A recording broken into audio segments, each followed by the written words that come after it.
Bom dia, pessoal. Hoje vamos falar um pouquinho de operadores e subespaços invariantes com respeito a esses operadores. Essa é uma sessão que é para ser bem curta. Eu selecionei os resultados que considero essenciais aqui para a gente. E como de uma outra vez, né, que eu fiz essas aulas gravadas aí, vou partir de alguma coisa ligeiramente mais concreta, para que você compreenda o valor desses novos objetos e definições. Então, começa com um operador aqui de R4 em R4, linear. Você vai fazer algumas suposições.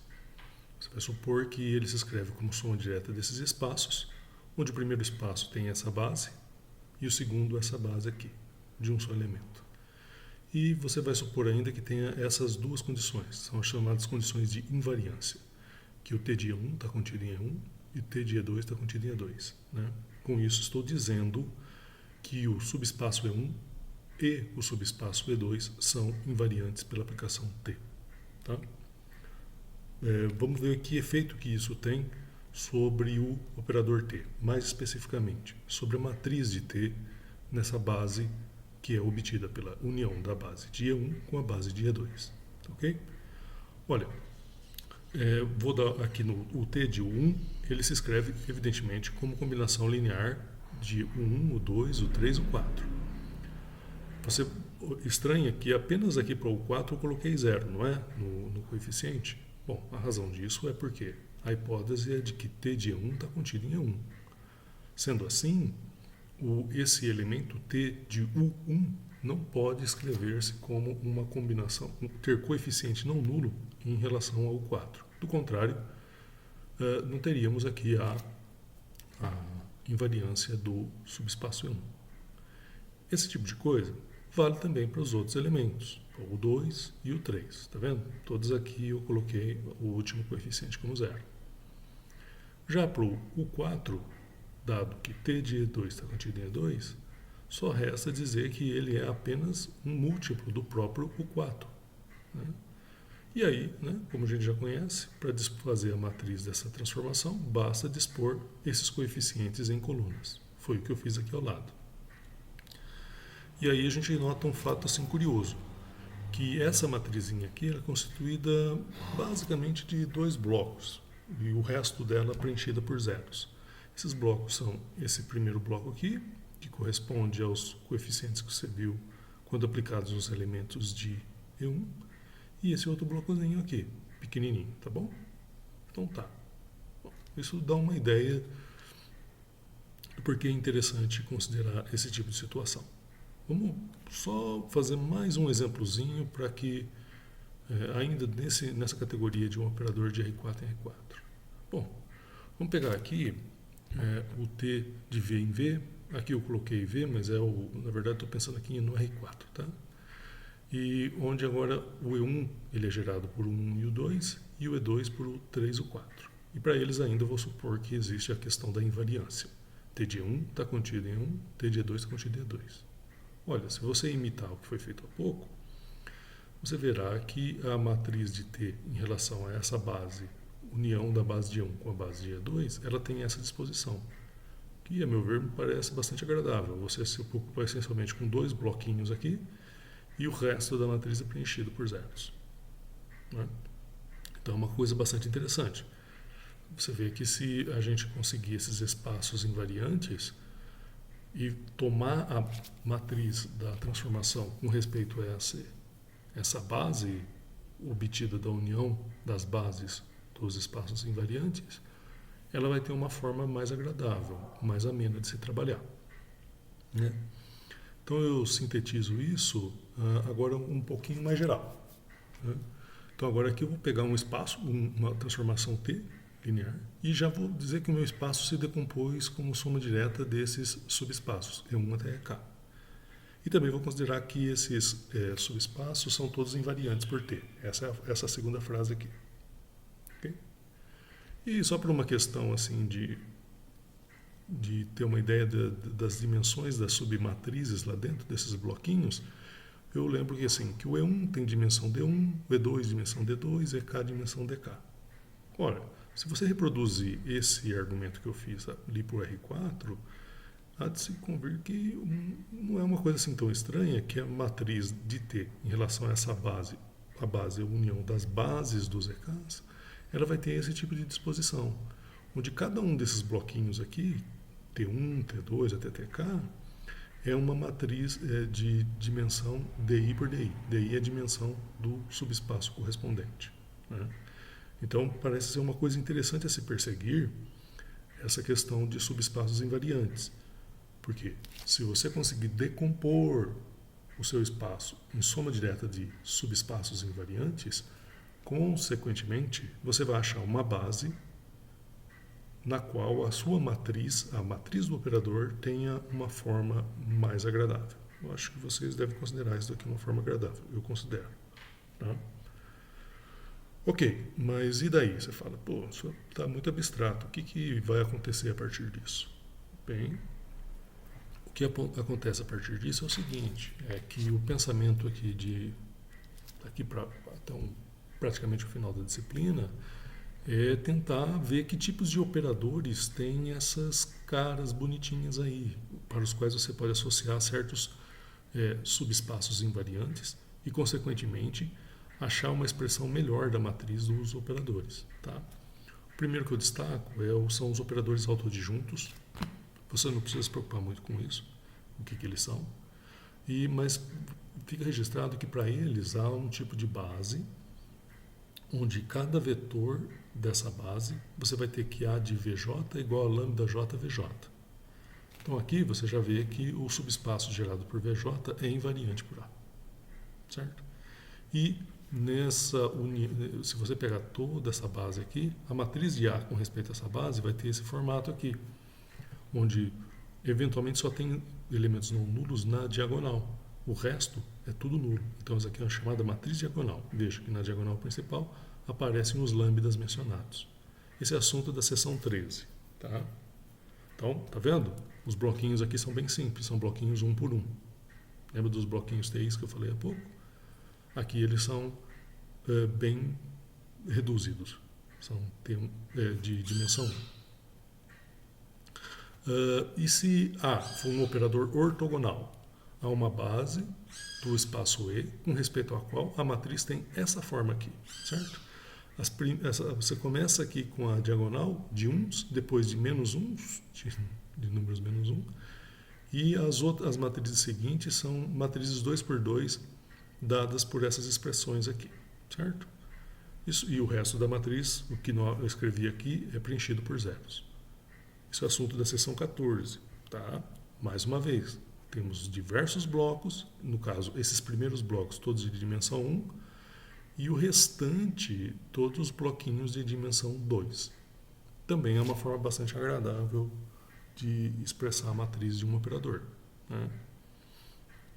E por fim, até para não sobrecarregá-los aí, né, com isso, tem uma outra categoria de operadores, são os chamados operadores normais. E esse daqui é assunto lá de seção 15, mas o que quero que você saiba, e depois isso vai ser devidamente esclarecido, é que para esses operadores também é possível encontrar uma base com respeito à qual a sua matriz tem esse formato aqui. Tá vendo? Começa com uma diagonal de lambdas e depois vem essas matrizes 2 por 2 aqui, certo? Se você olhar bem, essas são matrizinhas antissimétricas. O transposto... Desculpa, são... não são simétricas. Não, isso daqui eu faço um comentário depois, para não sobrecarregá-los. Tá? Então, o que a gente está falando é algo que vai ter desdobramentos, pelo menos para essas 3 categorias de operadores. Certo? Ok. Bom, isso está dito aí, mas acho que é interessante fazer alguma continha, não é? Então, vamos lá fazer alguma continha. Mas antes de fazer a conta, você sabe, a gente tem que destacar uns certos conceitos novos aí. Um conceito que é muito importante é o conceito de autovetor, certo? Então, um vetor não nulo, tem que ser não nulo, é um autovetor de A, se existe um certo lambda pertencente aos reais, com essa propriedade de que o A de V é igual a lambda de V. Só isso, tá? Esse número lambda também recebe um nome especial, ele é chamado autovalor de A, tá? Às vezes eu escrevo separado o autovalor, às vezes eu escrevo junto, Eu acho que junto é o melhor, mas se você ver essas variações não é estranho.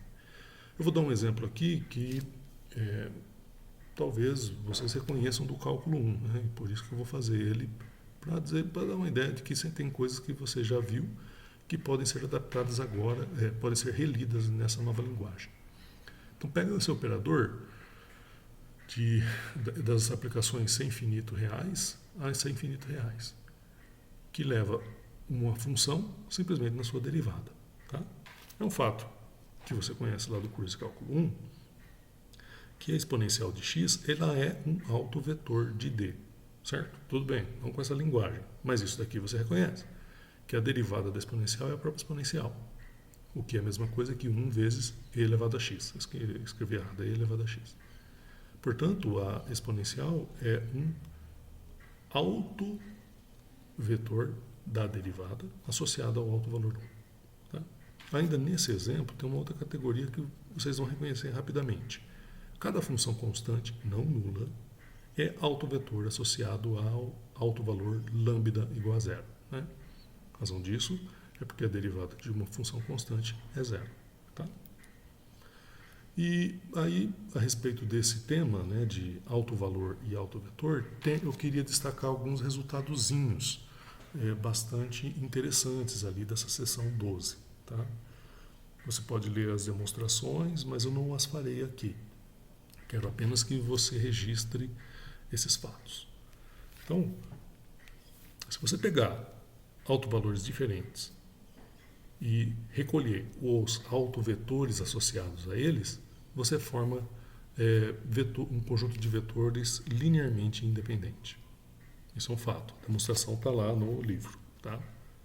Bem interessante. Autovalores diferentes correspondem a autovetores linearmente independentes.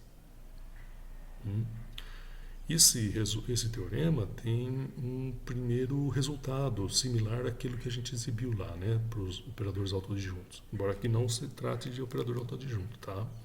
Então veja só, se você tiver que um espaço E tem dimensão n, e se o seu operador A possui n autovalores diferentes, então existe uma base de modo que a sua matriz tem esse formato aqui, onde você preenche com zero todos os outros campos.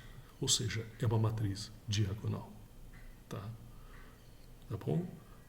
Então, esses dois resultados aqui são o que eu acho de mais importante nesse capítulo. Tá? E, então, vamos agora explorar um pouquinho mais o conteúdo desses dois resultados, mas ainda não em toda a sua generalidade, e sim num caso mais simples, de dimensão 2, para que você possa compreender o conceito, entender os nomes que eu apresentei e também fazer algumas continhas. Né? Como de dimensão mais baixa, você deve esperar que as contas não sejam tão extensas. Então, o resultado é o seguinte. O negócio aqui é o seguinte. Tá.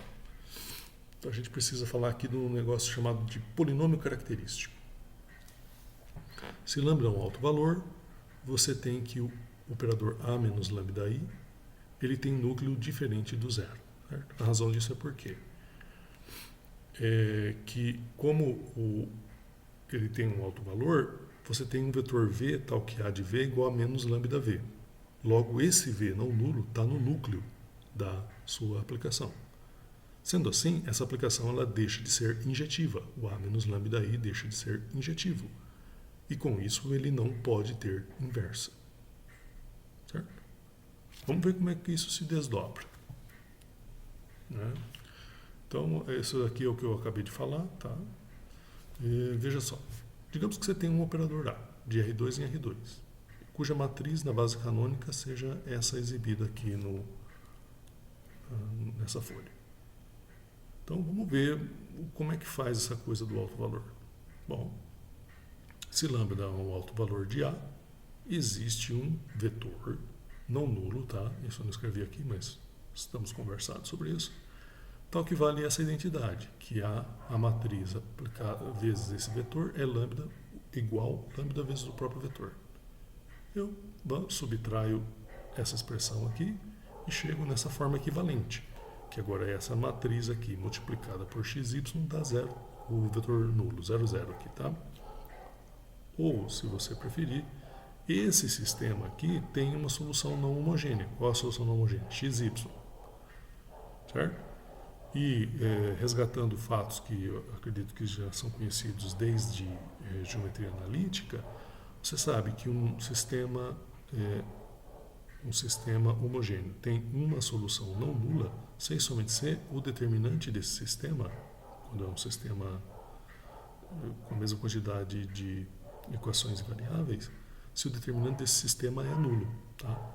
Bom, o determinante da matriz desse sistema, melhor falando, é nulo. Então, olha aqui, você vê que esse determinante aqui tem essa expressão. Então, a gente quer que esse determinante aqui seja 0. Tá? Esse polinômiozinho que aparece aqui na variável lambda recebe o nome de polinômio característico de A. Tá? Então, uma coisa que é muito importante é que agora a questão de determinar o alto valor reduz-se à procura das raízes desse polinômio característico. Tá? Então, lambda é um alto valor, sem só ser, ele é raiz do polinômio característico associado a A. Tá? Se tiver com dúvida, quem que é o polinômio característico nesse caso, professor? É isso que está escrito aqui. Não precisa ficar embaraçado com esse tipo de coisa. Tá bom? Bom, vamos para o próximo passo, agora onde eu faço essas coisas, mas aí dando valores para A, B, C e D, tá? Para não ficar uma coisa muito abstrata. Tá aí esse exemplo, ó. O 12.6 lá do livro. Então vamos fazer desde o comecinho, tá?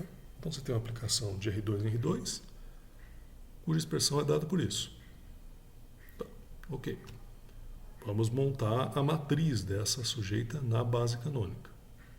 Você, sem dificuldade, verá que a matriz é essa daqui. Tá? O polinômio característico, conforme indicado antes, é calculado dessa forma. Você subtrai lambda aqui da diagonal e faz o determinante. Se você for calcular, você vai ver que esse valor aí vai dar lambda ao quadrado menos 6 lambda mais 5. Bom, mas e daí? O que esse polinômio característico tem? Ora, você viu há pouco que as raízes do polinômio característico são os autovalores do seu operador A. Tá? Ora, esse polinômio, que aí você pode fazer por Bhaskara, o outro método de sua preferência, ele tem essas duas raízes, lambda 1 igual a 1 e lambda 2 igual a 5. Beleza? Então agora você tem as raízes do polinômio característico, o que te dá os autovalores do seu operador A. E o que você faz com isso? Bom, você sabe que para um alto valor tem um autovetor associado. Resta calcular. E é o que eu faço aqui nos dois casos. No primeiro caso, com lambda 1 igual a 1, eu substituo lambda 1 igual a 1 aqui e resolvo esse sistema homogêneo. Bom, não quero aborrecê-los com isso, o sistema homogêneo tem essa solução, onde o x é igual a menos y. Tá? E destaco o seguinte, que basicamente as soluções são todas múltiplas do vetor 1 menos 1. Certo? Beleza, guarda aí. Depois, se eu fizer o lambda 2 igual a 5, eu vou ter que resolver aqui esse sisteminha aqui para determinar os autovetores associados ao autovalor 5. De novo, resolvo o sistema e vejo que x é igual a 3y. Dito de outra forma, o espaço, os autovetores associados a 5 são todos eles múltiplos do vetor 3,1. E daí? Bom, aí é que agora eu pego o primeiro carinha lá, o 1 menos 1, e esse outro cara, o 3,1, e forma uma base do espaço. Tá? Lembra do resultado lá, né? Vetores associados a autovalores distintos são linearmente independentes. Tenho dois vetores, LI, isso forma uma base de R2. Tá? E aí, deixo para que você faça a conta que a matriz do A relativamente a essa base B, tanto no espaço de saída quanto de chegada, tem essa forma. Ou seja, é uma matriz diagonal. Tá joia, pessoal? Então, esse é o resultado aí para desse exemplozinho, tá? Então, fechamos por aqui.